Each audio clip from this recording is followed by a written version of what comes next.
The morning began like every other weekday morning in that building, the kind of morning that felt predictable enough to convince anyone that nothing extraordinary could possibly happen. People were chatting quietly near the coffee machines, the sales team was already planning their weekly targets, and the developers were settling in for what looked like a steady and manageable day. I remember placing my mug on my desk, adjusting my chair, and opening the monitoring dashboard out of habit. Everything looked stable, green, and peaceful, the kind of sight that makes an experienced engineer breathe a little easier. For a brief moment, I believed I was heading into a quiet workday. That illusion did not survive the next 10 minutes. At first, there was a slight delay in one of our internal tools. It felt almost insignificant, the way a small vibration in a car sometimes feels like nothing more than a loose panel. I refreshed the page, expecting the system to correct itself, but instead the loading circle kept spinning.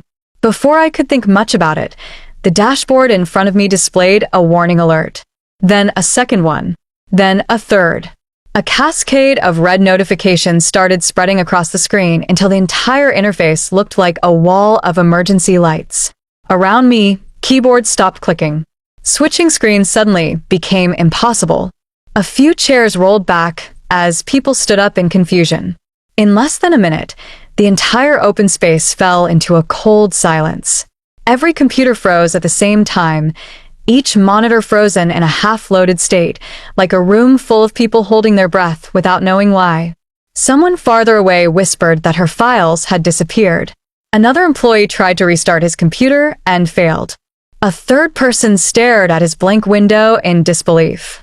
Then someone from the logistics section shouted that the order processing system had just wiped itself clean. That is when the first waves of panic rolled through the building. Phones began ringing non-stop. Clients could not access their portals anymore. Retail partners were losing live transaction data. A supplier claimed their integration was returning cryptic errors. Every complaint came with increasing urgency and rising frustration. Across the floor, screens displayed timestamps that made no sense. Tables that should have held years of information were suddenly empty. The production database, the central nervous system of the entire company, had simply stopped existing. I ran diagnostics as quickly as possible, trying to understand what was happening, but every command returned the same disturbing response. No records found. Within minutes, the atmosphere transformed from confusion to chaos. Executives stormed downstairs as if they were descending into a burning basement. They looked around desperately, waiting for someone to point a finger at. Managers raised their voices, asking questions faster than anyone could answer. Several rushed to my desk because I was the senior engineer on duty, the person considered responsible for keeping the system healthy. The first accusation came disguised as a question, delivered with a kind of forced politeness that barely hides panic. They wanted to know what I had done. They wanted to know what I failed to do. They wanted to know how a system that had been stable for years could collapse in a single morning. I answered every question calmly, even though inside I felt the same sickening drop that every technician experiences during a catastrophic failure. I explained that from the logs I could access, the deletion command came from an authorized internal source, not from an external breach. I told them that the wipe was not accidental, because the database had not crashed or corrupted itself. It had been deliberately targeted. That should have shifted attention toward the real culprit, but instead, their eyes remained fixed on me, waiting for me to confess to a mistake I had not made. Then a message arrived from the security office. Someone had found a recording. A member of the monitoring team had checked the overnight camera feed on a hunch and noticed something odd near the server access terminal. The security officer called upstairs and asked the executives to come down immediately. They did not invite me to join, but I decided to walk behind them anyway. Experience had taught me that when a crisis hits, the narrative often forms before the truth does, and the person missing from the room becomes the easiest scapegoat. The security officer replayed a video captured less than 6 hours earlier. The moment the image appeared, the entire room stiffened. There he was, a young man in his 20s, dressed carelessly, swaying slightly when he walked. The CEO's only son. The same son who had failed every internship he had ever been handed, and yet somehow kept receiving new ones. His face glowed red from alcohol. In the footage, he laughed at something only he found funny. He wandered toward the server terminal with the confidence of someone who had never faced consequences. He typed commands with no awareness of what they meant. He smirked at the keyboard like a child pretending to drive a car. Then he pressed the final key. Enter. Delete. The system executed the command without hesitation because the access came from an account with root privileges. And then the recording ended. The room stayed silent long enough for me to hear the faint hum of the refrigerator in the hallway. The CEO, who had arrived a few minutes earlier, stood frozen. His hands pressed so tightly against the edge of the table that his knuckles turned white. But his expression told me everything I needed to know. He was not horrified by the damage. He was horrified someone had seen it. When he finally exhaled, the sound resembled resignation more than shock. It was in that instant that I understood what he feared. Not the death of the system. Not the financial loss. Not the humiliation of outage announcements. He feared the exposure of his son. The consequences that would ripple through the company. The investors' reaction. The potential regulatory review. He feared that the public narrative would shift from an unfortunate technical incident to a story involving nepotism, irresponsibility, and failed leadership. And most of all, he feared he would not be able to cover it up fast enough. Watching him struggle to maintain composure taught me something vital. This crisis had nothing to do with truth. It had nothing to do with justice. It had everything to do with power. Power held by people who had always been protected. Power that allowed mistakes to be buried.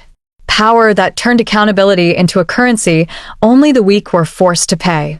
The executives whispered to one another, each calculating how to protect themselves. The head of operations asked whether the footage had been downloaded. The CEO demanded to know how many people had seen it. The security officer hesitated before confessing that he had already backed it up, and I could see the CEO's jaw clench in frustration.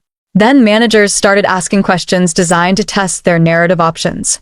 Could the footage be considered inconclusive? Could the system logs be interpreted differently? Could they claim a simultaneous hardware failure? Could they hide the involvement of the CEO's son entirely? I watched their desperation and realized I needed to protect myself before they rewrote reality. I knew the company well enough to recognize that sacrifice was part of their crisis management style. Someone had to fall so the leadership could rise again. And that someone would never be the CEO's son. It would be the senior engineer on duty. The one who had been there long enough to understand the system, but not high enough to be untouchable. As the meeting continued, the CEO regained just enough composure to attempt control. He instructed everyone to stay quiet until they crafted a statement. He told the security officer to store the recording in a restricted folder. He looked at me with a forced neutrality, the kind of expression leaders use when they pretend to value objectivity. He said they needed time to investigate before drawing conclusions. I knew what that meant. It meant they were preparing to shift the blame onto me. It meant they were looking for words that sounded truthful while disguising their intention. It meant they had already decided who the villain of this disaster would be. I walked out of the room with a clear understanding. I was not fighting a technical failure. I was fighting a political one. And the stakes were not simply my job. They were my reputation, my career, and the life I had built over decades of work. I knew then that I could not afford to stay passive. They had money. They had influence. They had a narrative ready to deploy. But I had something more dangerous in the hands of a calm and patient adult. I had the truth, recorded and time-stamped, untouched by their intentions.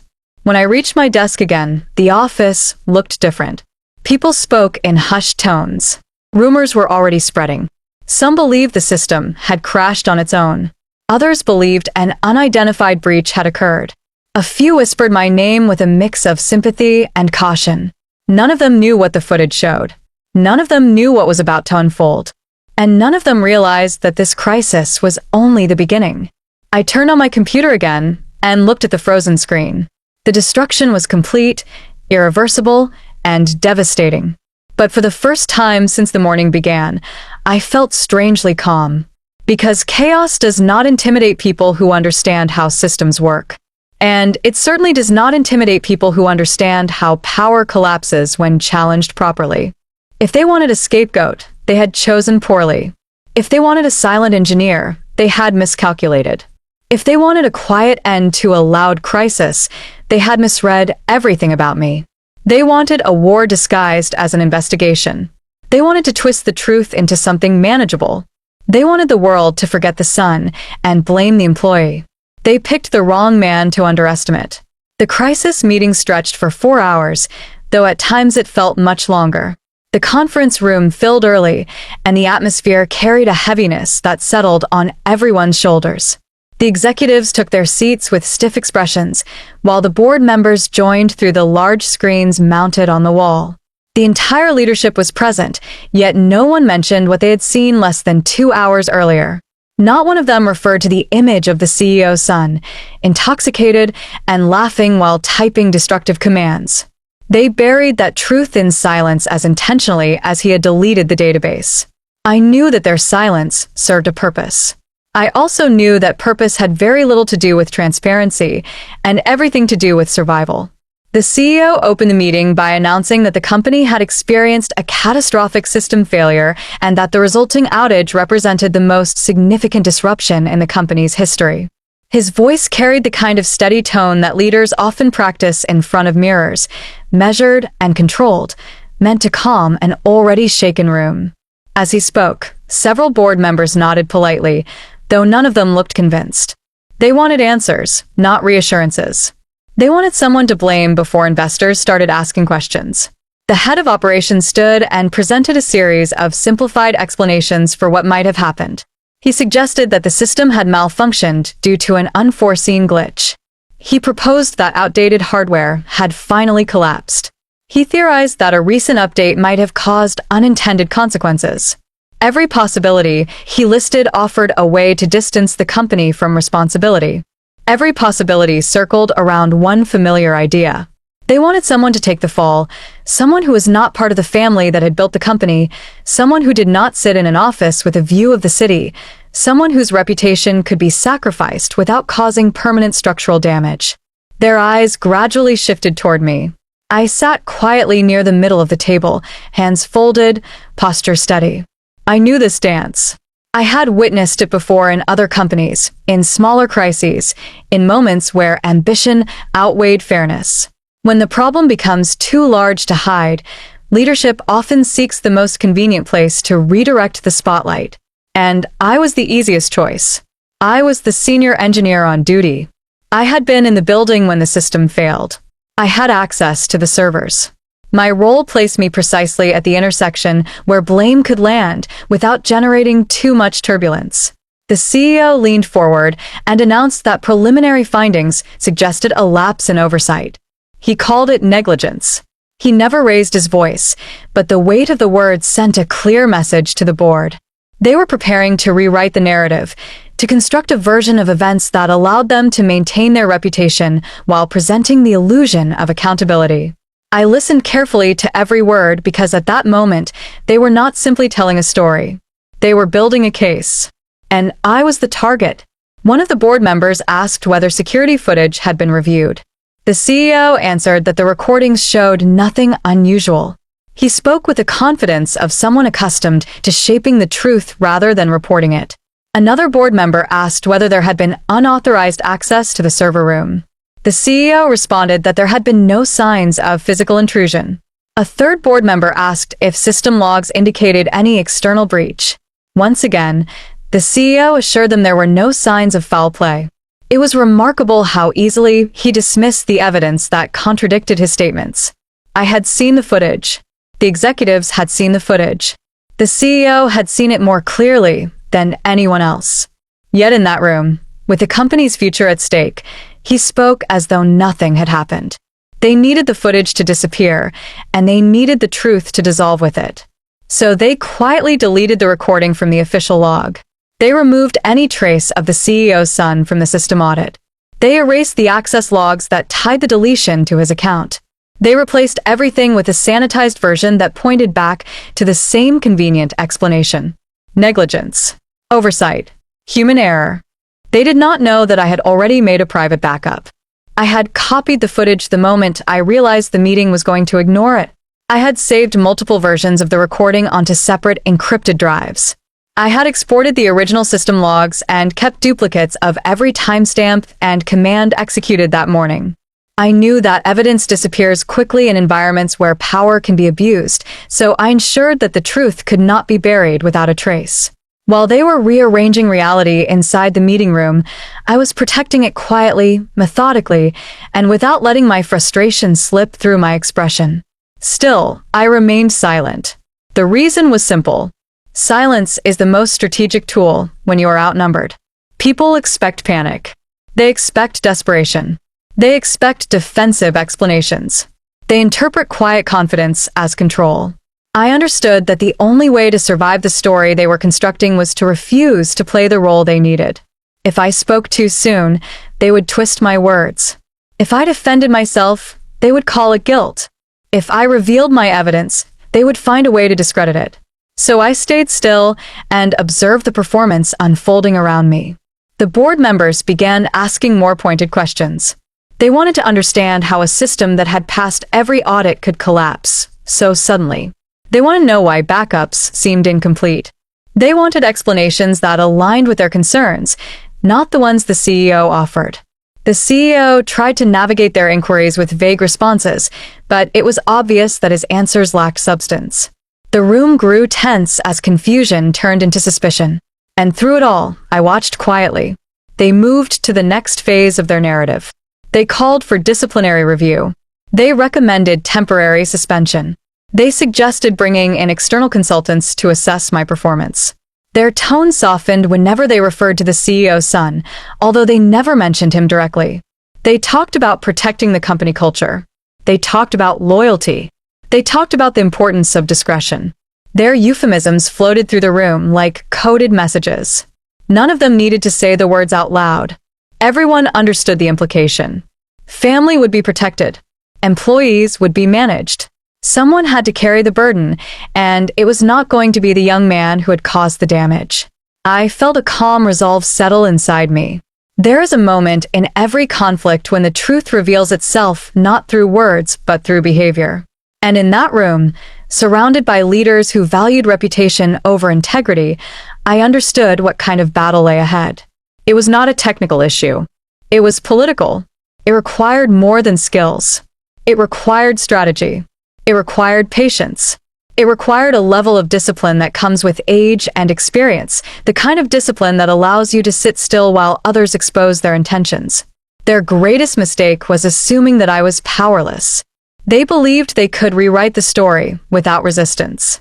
They believed that deleting the footage from the official log erased the problem entirely. They believed that their authority made them untouchable. They believed that the hierarchy of the company guaranteed their victory. They believed that my silence came from fear. They believed that the absence of protest meant acceptance. They believed many things, all of them wrong. What they did not understand was that while they were trying to bury me, I was planting something. Every document they altered, every log they removed, every lie they repeated created a trail that only someone with my level of knowledge could follow. Their attempt to hide the truth became proof of their intentions. Their hurried decisions became evidence of their desperation. Their silence became a spotlight on the very act they tried to hide. I left the meeting with the same calm expression I had worn throughout. They assumed that meant compliance. They assumed that meant defeat. They assumed I accepted their version of events. They did not know that I walked out of the room with far more than a backup of a deleted recording. I carried timestamps that matched every action taken by the CEO's son. I carried access logs that could not be erased without raising suspicion.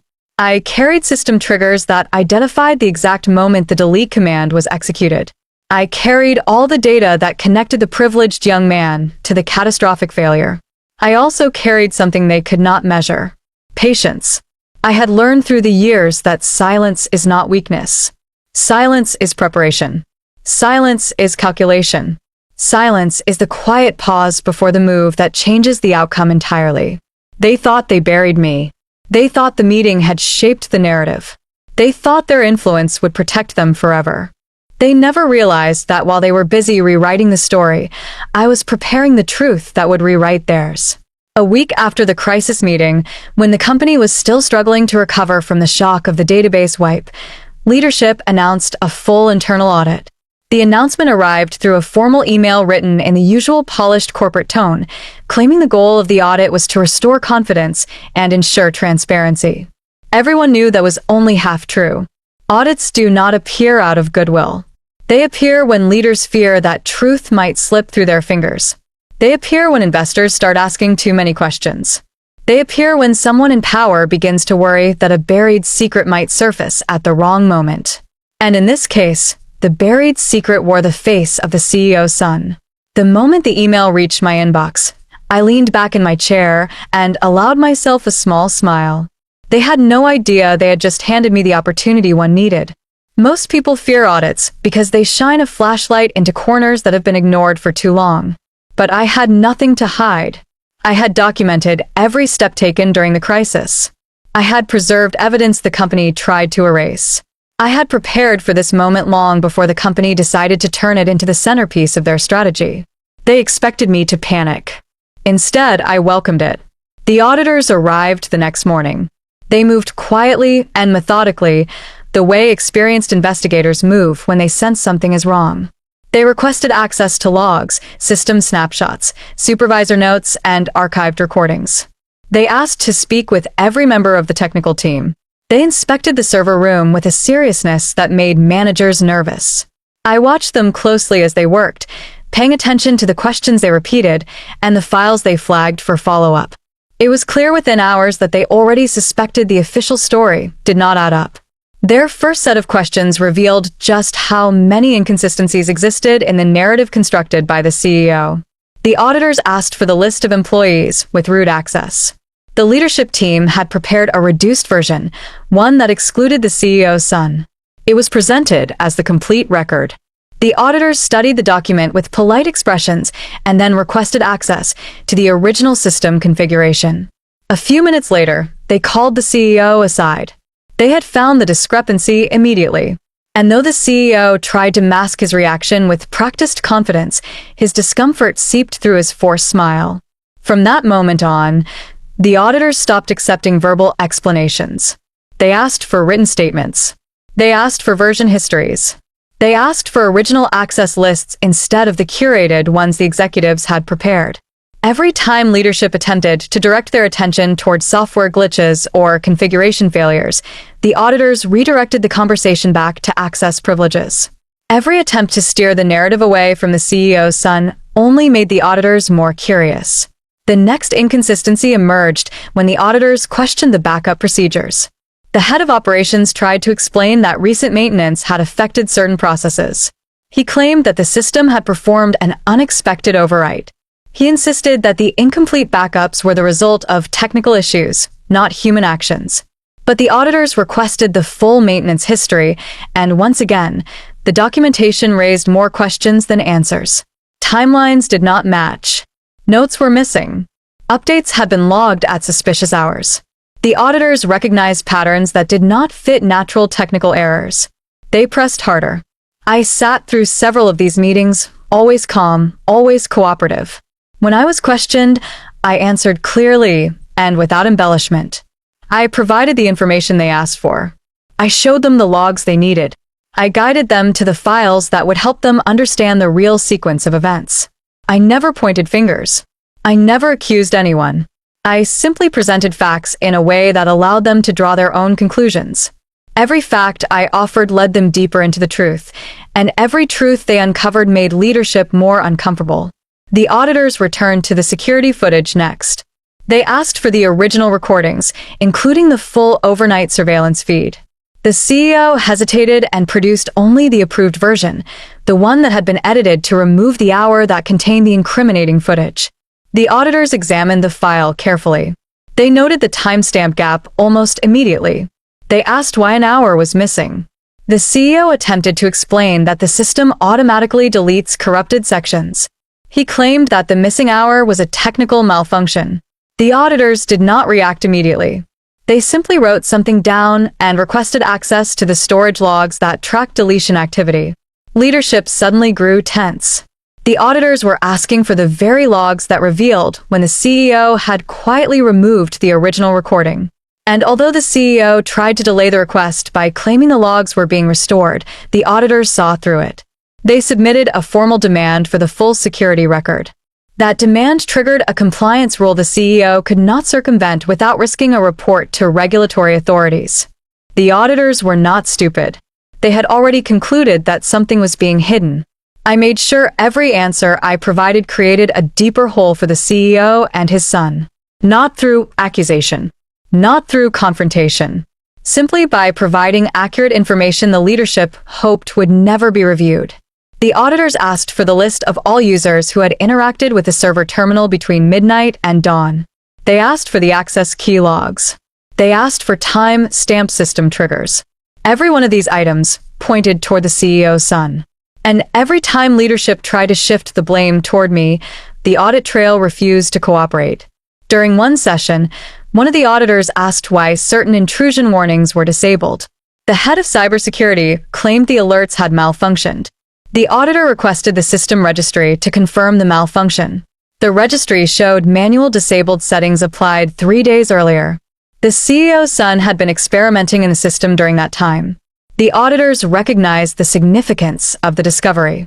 They requested additional device logs and began reconstructing actions that aligned with his previous unauthorized activity.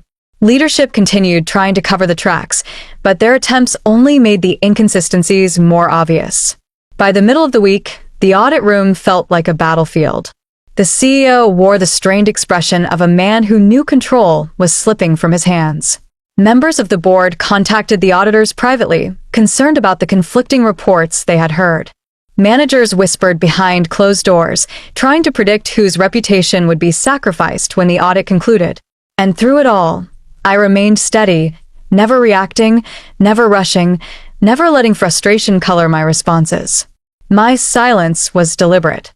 Silence allowed the auditors to see the desperation in leadership. Silence showed that I had nothing to hide. Silence demonstrated calm confidence, the very quality that experienced professionals recognize as truth. While the executives tried to spin excuses, I simply provided data. And every piece of data contradicted their narrative. The auditors kept comparing the official story with the evidence. They noticed how the CEO had conveniently omitted details regarding his son's previous access violations. They noted that no one had mentioned the incident 3 months earlier when the son had disrupted a test server after attempting to impress a friend during a weekend visit. They discovered unexplained login attempts under privileged accounts. They noticed that the system cleanup started minutes after the CEO visited the security room the day of the outage. Each new discovery tightened the noose around the fabricated narrative. The auditors began asking sharper questions. They asked why a systems engineer with decades of experience would suddenly make a catastrophic mistake without any sign of incompetence. They asked why the official statements contradicted system metadata. They asked why surveillance files contained missing sections. And when leadership attempted to redirect attention toward me, the auditors simply asked for more documents. Leadership did not realize that the more documents they produced, the more contradictions they revealed. Revenge is not always loud. Sometimes it is the quiet reshuffling of documents until the truth becomes impossible to ignore. And in that audit room, the truth was spreading faster than any rumor. The auditors were uncovering the trail the CEO had tried to erase. They were seeing the pattern that connected every inconsistency. They were tracing every discrepancy back to the same privileged source. And though they never accused him directly, their expressions told me everything I needed to know. They understood what had happened. By the end of the week, the company's own audit had become the trap that leadership had built for themselves. They launched it to protect the CEO's son. Instead, it revealed every secret they tried to hide. They created the investigation thinking it would shield them. Instead, it became the tool that exposed them. They believed they had buried the truth. But the audit showed them that they had simply buried themselves. The shift began quietly, almost imperceptibly, the way storms often begin with a small, unnoticed change in the wind. The CEO's son, who had spent most of his life shielded from consequences, finally understood that the situation surrounding him had grown far beyond his father's ability to manage. He had watched auditors move through the building with increased resolve. He had seen the silent tension in the executive offices. He had overheard fragments of conversations that were not meant for him.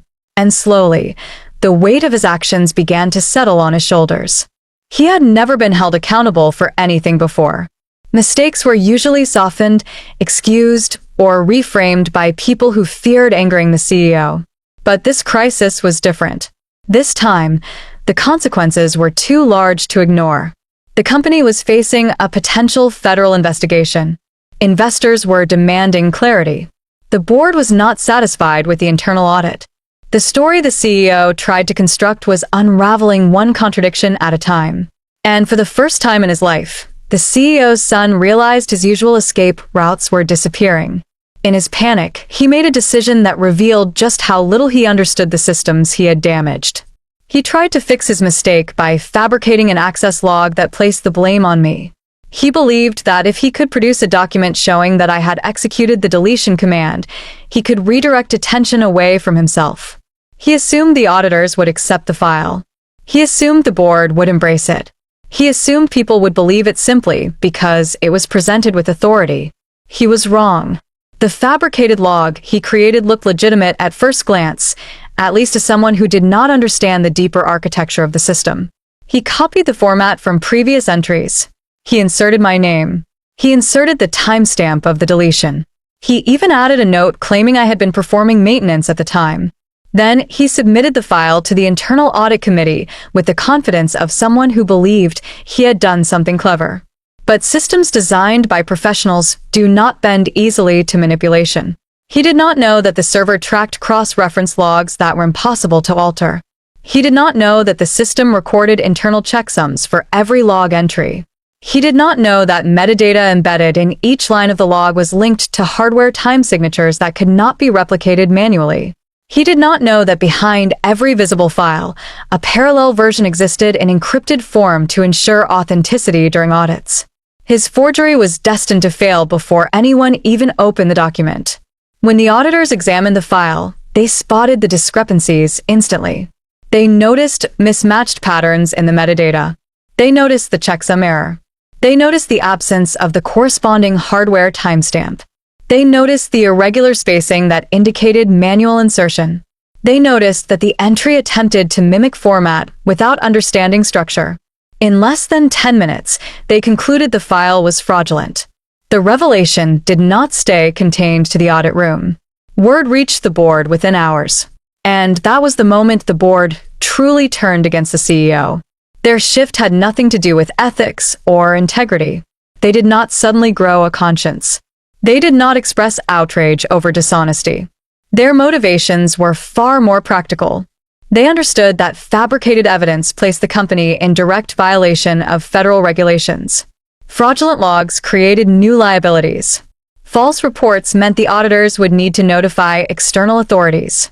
And the moment federal agents stepped into the situation, the company would face penalties that could reach millions. Shareholders do not care about truth. They care about survival. They care about the stability of their investments. They care about legal exposure. They care about public perception. When they realized that the CEO and his son had attempted to manipulate the evidence during an active audit, their concern shifted from protecting leadership to protecting themselves. The CEO was summoned to a private board meeting that same afternoon. The atmosphere inside the room was tense and unforgiving. The board members, who had once deferred to him in every decision, now looked at him with suspicion. Their voices were firm. Their questions were direct. They demanded explanations for the fabricated log. They demanded answers about the missing surveillance hour. They demanded clarity on why key documents had been altered during the crisis. The CEO attempted to defend himself. He claimed the forged log must have been a mistake. He suggested that someone under him had acted without authorization. He tried to distance himself from the actions of his son. But the board no longer trusted him. His words carried no weight. Every attempt he made to shift responsibility only deepened their frustration. Every excuse revealed another layer of desperation. When they confronted him with the cross-reference logs that contradicted the fabricated file, his confidence faltered. For the first time, he realized the board was not only questioning his decisions, but evaluating his continued role in the company. He looked around the room and saw no allies. He understood that the people who once admired him now viewed him as a threat to their stability. His son was brought in next. The board questioned him directly, something that had never happened before. He stumbled through incomplete explanations. He contradicted himself repeatedly. He changed details. He tried to appear calm, but his anxiety betrayed him. He eventually admitted he had created the file but insisted he had done so out of fear. He claimed he thought the company would collapse if he did not act. He insisted his intentions were to protect the business. The board did not care about intentions. They cared about consequences. And the consequences of his actions were severe. The internal auditors, sitting in the room as witnesses, explained the seriousness of fabricating system logs during an investigation. They described how federal regulators view such actions as deliberate obstruction. They outlined the penalties the company could face if the situation were not addressed immediately. They made it clear that the board's failure to act would be interpreted as complicity. In that moment, something shifted permanently in the room. The CEO, who had spent decades building power, felt it slip away. The young man who had once moved through the building freely, protected by his last name, now sat exposed in front of the very people who controlled the fate of the company. And suddenly, I was not their enemy. I was their insurance policy. The board requested the original logs and documentation used by the auditors. They asked for independent verification of the evidence. They asked for clarity regarding who had maintained the most accurate record of the events. And every answer pointed toward me. I was the one who had preserved the original logs. I was the one who understood the system architecture. I was the one who had provided the auditors with unaltered data. I was the one whose version of events matched the cross-referenced records. The board realized that if they wanted to protect themselves during the federal inquiry, they needed the truth. Not the CEO's truth. Not the son's panicked explanation. The truth that could stand up under scrutiny. The truth preserved by someone who had no reason to manipulate evidence. They needed me. The CEO's son sat in silence as the board turned their attention away from him. The CEO tried to salvage his influence with a few final arguments, but none of them mattered. His words had become background noise. The meeting shifted into decisions he could not control. They talked about compliance. They discussed mitigation. They strategized how to present information to the federal board. They drafted directives for legal counsel. And they repeatedly referred to the evidence I had provided. I walked past the boardroom later that afternoon. The door was partially open. I heard fragments of conversation inside. My name was mentioned repeatedly. Not as a suspect. Not as a scapegoat. As the person whose documentation could protect them from the fallout. It was a strange feeling, watching the same people who once looked at me with suspicion now rely on me as their anchor. It was not victory. It was not revenge. It was something far quieter. Something far more mature. The kind of shift that happens when truth finally becomes too loud to ignore. The CEO and his son had attempted to rewrite the story. They had tried to erase facts that were inconvenient. They had tried to bury responsibility. But in the end, they had only buried themselves. The moment the forged log surfaced, everything they had built around the narrative collapsed. And in that collapse, the board saw clearly what they had refused to see before. I was not the threat. I was the lifeline.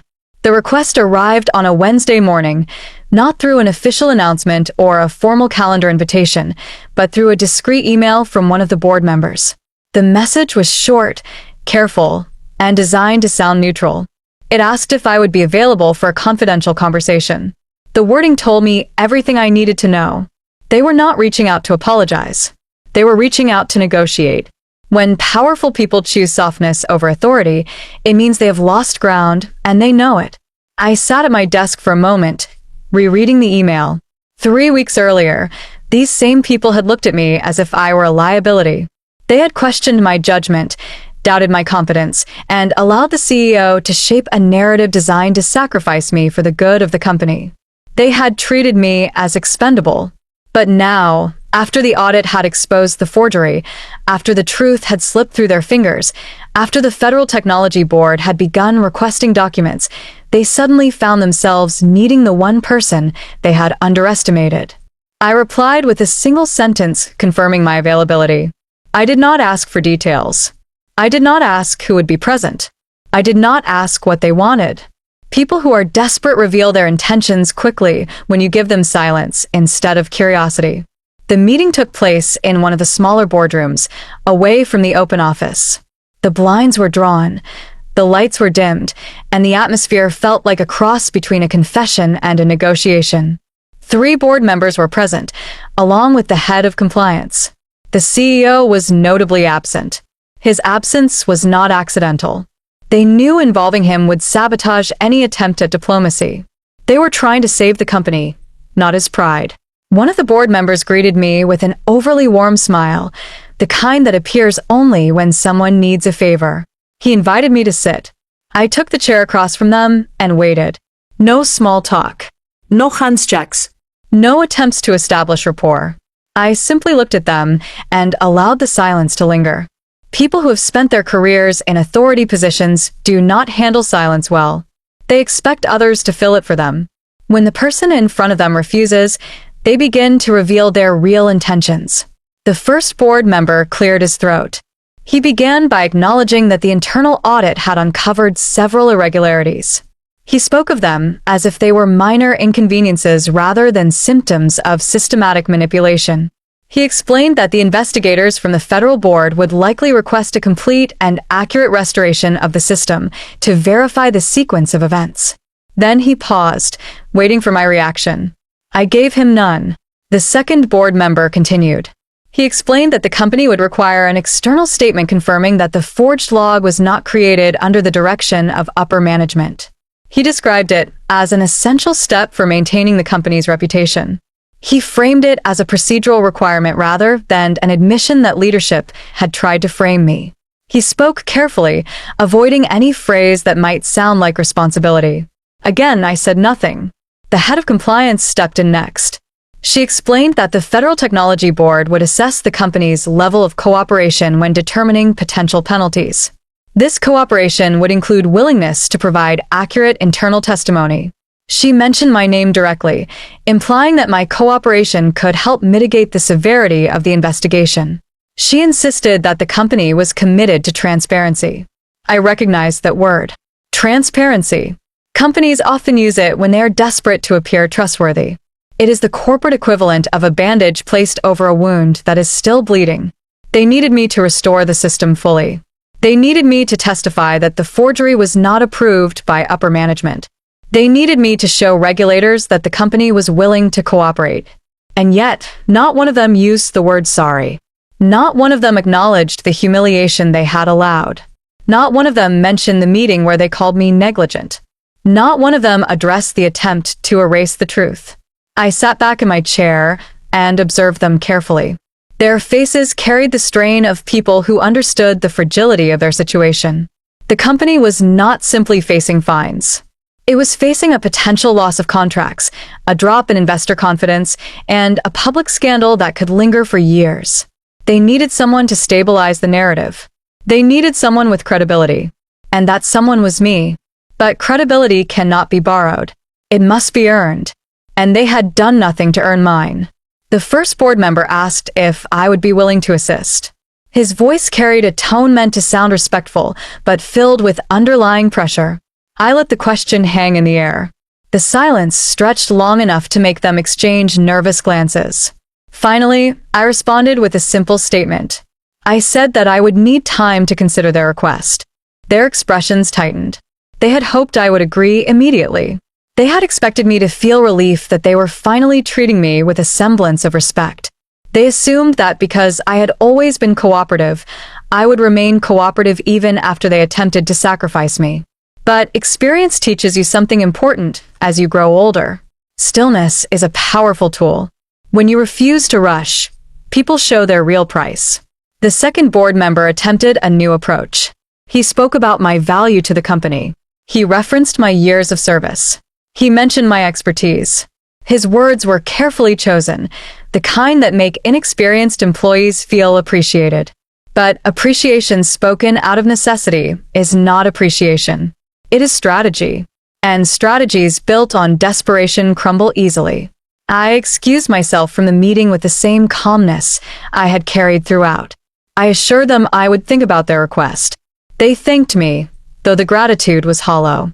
I left the room slowly, not because I needed time to process their words, but because I wanted them to feel the uncertainty. I wanted them to experience the discomfort of not being able to predict my next move. By the next morning, rumors had already begun circulating. People whispered that the board was planning drastic changes. Some said the CEO might be removed. Others speculated that the federal board was preparing to intervene. I ignored the rumors. I focused on my work with quiet determination. And I let the board wait. When they reached out again, their tone had shifted. The second message was more polite than the first. The third message carried a sense of urgency. By the fourth message, they asked if I could join another meeting. I declined politely, citing schedule conflicts. I chose my refusals carefully, maintaining professionalism while making it clear that I controlled the timing. Every hour they waited amplified their anxiety. By the end of the week, the board contacted me again. This time, their message was different. They no longer hid behind neutral language. They no longer wrote with authority. They no longer pretended they were doing me a favor by involving me in the process. The message asked what I needed to feel comfortable cooperating. The wording was simple, but significant. They were no longer negotiating from a position of power. They were negotiating from a position of necessity. The older you get, the more you understand that stillness is not weakness. Stillness is strategy. Stillness forces desperate people to reveal what they are truly willing to offer. Stillness transforms negotiation from a tug-of-war into a waiting game. And the person who waits the longest usually wins. When leadership realized that I was not rushing to assist them, they grew nervous. They knew the regulators would demand clarity soon. They knew the auditors would submit their final report. They knew that time was no longer a resource they could control. And for the first time since the crisis began, they faced a reality they could not manage through influence or hierarchy. They needed me more than I needed them. And by the end of the week, they were the ones begging for a deal. When the board finally asked what I needed in order to cooperate, I did not answer immediately. I took a day to reflect, not because I was uncertain, but because timing is part of strategy. People who feel urgency are far more willing to agree to conditions they would normally resist. And the board was drowning in urgency. They were days away from the Federal Technology Board's next inquiry. They were still struggling to contain the internal fallout of the forged log. They were facing pressure from investors who feared regulatory intervention. They were not negotiating from strength. They were negotiating from fear. The next morning, I walked into the small boardroom where the previous private conversation had taken place. The blinds were still drawn. The same 3 board members were seated around the table, along with the head of compliance and 2 legal advisors. They looked tired, the way people look after days of restless sleep. Their expressions were careful, guarded, hopeful. They invited me to sit. I took my seat without a word. The silence settled over the room before anyone dared to speak. The first board member asked if I had considered their request. I nodded and placed a folder on the table. Inside that folder were the terms of my cooperation. I did not slide it across the table immediately. I let them look at it from a distance for a few seconds. Humans fear the unknown, and in a negotiation, fear becomes leverage. Finally, I pushed the folder forward. The head of compliance opened it, her hands visibly tense. My conditions were not emotional demands. They were not dramatic punishments born of anger. They were structured, clear, rational, and aligned with the severity of what they had attempted to do to me. I requested a financial settlement large enough to pay for the rest of my career. Not a temporary payout. Not a symbolic compensation. A settlement that acknowledged the damage their false narrative had attempted to inflict. A settlement that ensured I could choose my future without fear or financial pressure. Next, I required a written apology signed by the entire board. Not a private apology spoken behind closed doors. Not a half-hearted acknowledgement buried in internal files. A clear statement addressing the accusation, the attempted scapegoating, and the fact that I had been wrongfully blamed. I wanted the apology documented, official, and permanent. The third condition was public exoneration. Not a vague announcement. Not a passive correction. A full, explicit statement clearing my name, delivered to employees, clients, and partners. The harm to my reputation had not occurred quietly. The repair could not occur quietly either. Then came the fourth condition: complete removal of the CEO's son from all technology access. Not temporary suspension. Not restricted privileges. Complete elimination of his ability to touch the system in any capacity. His recklessness had nearly destroyed the company. His fabrications had almost destroyed me. Allowing him to remain anywhere near the system would be an insult to every professional who cared about responsibility and ethics. Finally, I demanded the CEO's resignation. Not a temporary leave. Not a strategic reassignment. A full resignation submitted to the board, publicly acknowledged, and executed within a defined time frame. He had not simply failed to lead. He had knowingly manipulated evidence, enabled his son's interference, and attempted to weaponize me as a shield. Leadership carries consequences. And for him, those consequences had arrived. When the board finished reading the list, the room fell silent. The first board member leaned back, exhaling slowly. The second board member exchanged worried glances with the head of compliance. The legal advisors whispered to one another. The weight of the conditions was heavy, but so was the situation they were facing. The first objection came from one of the legal advisors. He suggested that the financial settlement might be excessive. I said nothing. I waited. The head of compliance quietly reminded him that a federal inquiry involving falsified evidence could result in far greater costs if I refused to cooperate. He stopped objecting. Another board member questioned whether a public apology was necessary. The head of compliance responded before I needed to. She explained that the company's attempt to frame an employee could escalate penalties if not corrected transparently. He fell silent as well. Discussion shifted to the CEO's resignation. This time, the board members did not protest openly. They understood that the CEO had become a liability.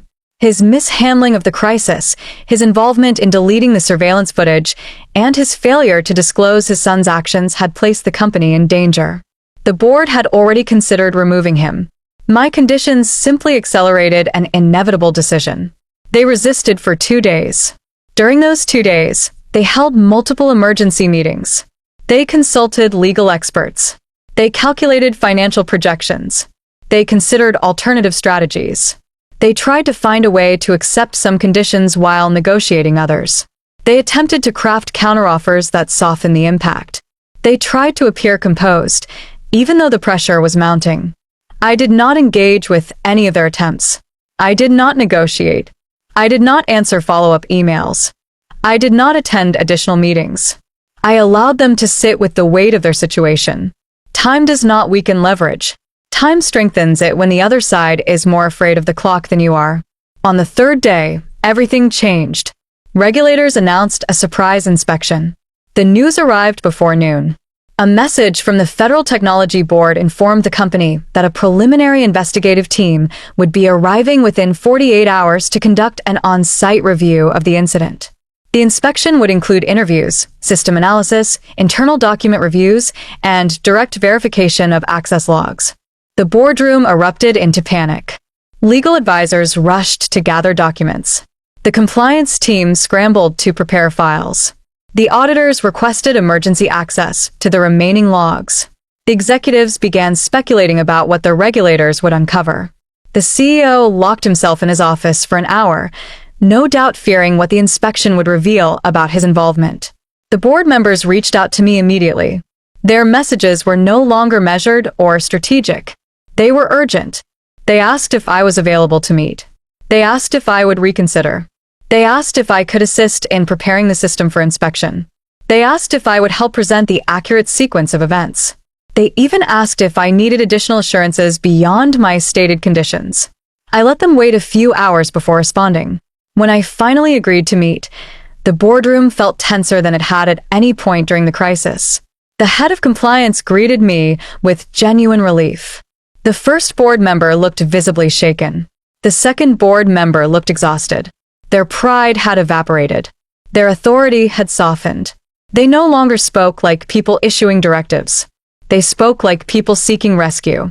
They accepted every condition. The financial settlement, the written apology, the public exoneration, the removal of the CEO's son from all technology access, and the resignation of the CEO himself. They agreed to process everything formally, documented through legal channels, signed by each member, and executed before the regulators arrived. I listened to their confirmation with quiet calm. There was no triumph, no outburst of emotion, just a steady recognition that the strategy had worked exactly as intended. Revenge, when executed with patience and precision, does not require destruction. It does not require raised voices or conflict. It requires timing, leverage, stillness. My revenge was never about harming them. It was about ensuring they could no longer harm me. It was about restoring balance. It was about reclaiming what they tried to take. The kind of victory adults understand. Not fueled by anger, not driven by ego, but shaped by strategy and clarity. When the meeting ended, I stood slowly and gathered my folder. The board members thanked me again, their voices soft, almost reverent. They looked at me not as the scapegoat they once targeted, but as the person who had saved them from the consequences of their own choices. The CEO resigned later that evening, and as I walked out of the building with the sunset casting long shadows across the floor, I realized something important. Revenge is not a flame. Revenge is a mirror. It reflects people back to themselves. And when their own actions trap them, all you have to do is step aside and let them fall. When the final meeting ended, the room emptied slowly, as if everyone inside needed time to process the document they had just signed. The atmosphere felt heavy, not because of conflict, but because of the quiet realization that every decision made in that room had consequences that could no longer be undone. The board gathered their papers with stiff hands. The head of compliance avoided looking at anyone directly. Even the legal advisors walked out with the careful steps of people who understood that the balance of power in the company had shifted dramatically. I did not rush to stand. I waited until the others had left the room. The large window on the far wall reflected the city outside. The skyline looked steady and indifferent, the way cities always appear when personal storms finally settle. I gathered the signed documents, placed them neatly into my folder, and closed it slowly. There was no adrenaline. No emotional surge. No sense of triumph. Just a steady, anchored calm. I walked out of the room without raising my voice. I did not look back. I did not pause to savor the moment. I did not allow myself the satisfaction of gloating. People often expect victory to feel loud, dramatic, overflowing with emotion. But when you have spent weeks, even months, navigating the subtle corridors of power, you learn that real victory feels different. It feels like quiet clarity. It feels like everything falling into the place it always should have been. It feels like truth finally having enough space to breathe. I stepped into the hallway, and for the first time since the crisis began, I felt a sense of weight lifting from my shoulders. Not because I had defeated anyone, but because I had reclaimed everything they tried to take from me. My name, which they had tried to stain with accusations. My career, which they had attempted to redirect into disgrace. My peace, which they had tried to disturb through manipulation and lies. And on top of that, a settlement that made early retirement a real option. It was not a prize. It was compensation for the months of stress, the attacks on my integrity, and the attempt to ruin my future. As I walked toward the elevator, employees whispered quietly from their desks. Some looked at me with curiosity, others with respect. A few looked guilty, as if they remembered the days when they had believed the board's accusations. I did not blame them. People believe what authority tells them. People follow the narrative presented to them. People rarely question the version of truth that carries the company's signature. That is why documentation matters. That is why patience matters. That is why silence can be strategic. The elevator doors opened, and I stepped inside. The moment the doors closed, the building noise faded until only a soft hum remained. I thought about the last 3 weeks. The crisis. The lies. The audit. The forged log. The negotiations. The resignation. Every detail felt distant now, as if the events had belonged to someone else. That is the strange reality of corporate warfare. The intensity consumes you while you live it, but once it ends, the mind moves on quickly, like a storm that clears without warning. On the ground floor, I stepped outside and felt the cool air brush against my face. I stood on the sidewalk for a moment, letting the sunlight warm my shoulders.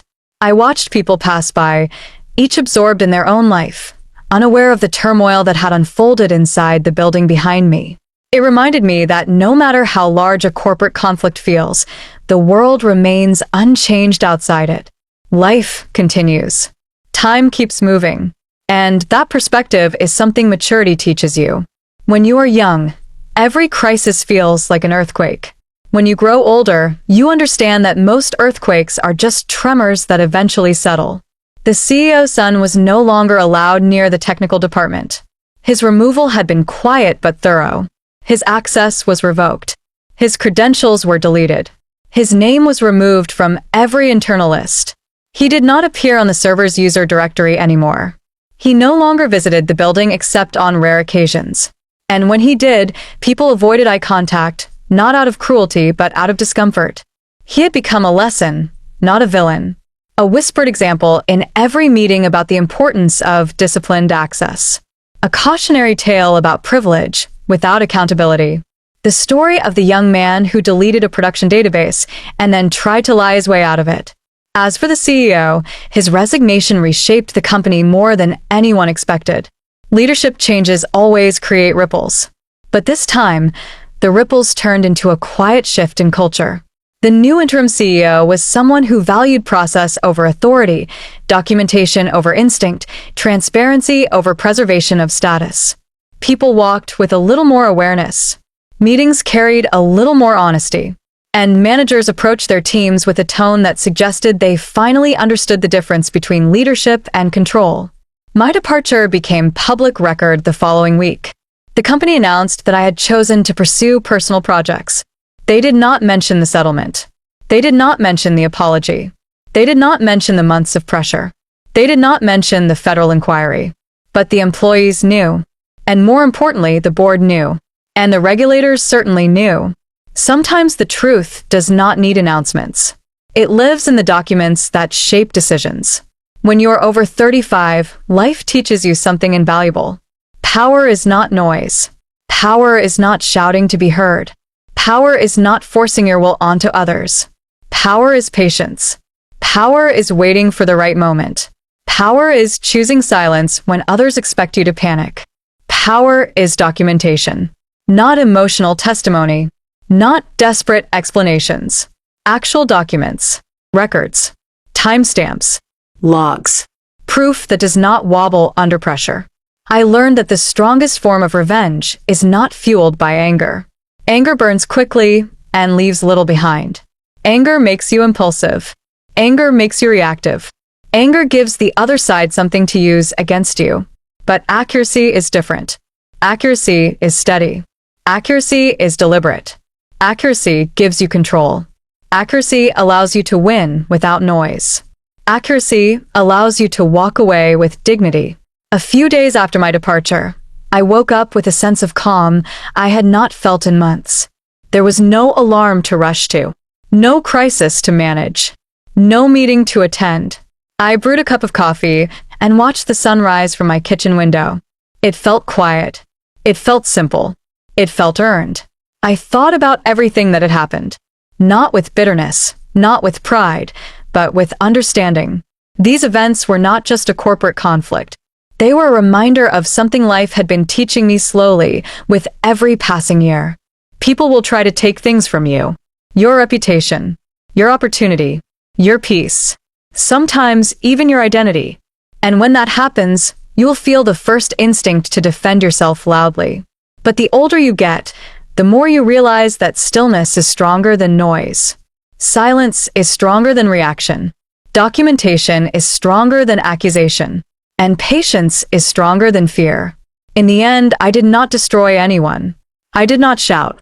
I did not fight. I simply allowed the truth to do what truth always does when given the chance. It revealed itself. And once it did, everything fell into place naturally. My lesson was simple. Revenge does not require anger. Revenge requires accuracy. And in the end, accuracy is what saved my name. Accuracy is what ended the CEO's reign. Accuracy is what restored my peace. And accuracy is what allowed me to walk away with everything they tried to take. I left with clarity. I left with freedom. I left with my dignity intact. And I was very, very accurate.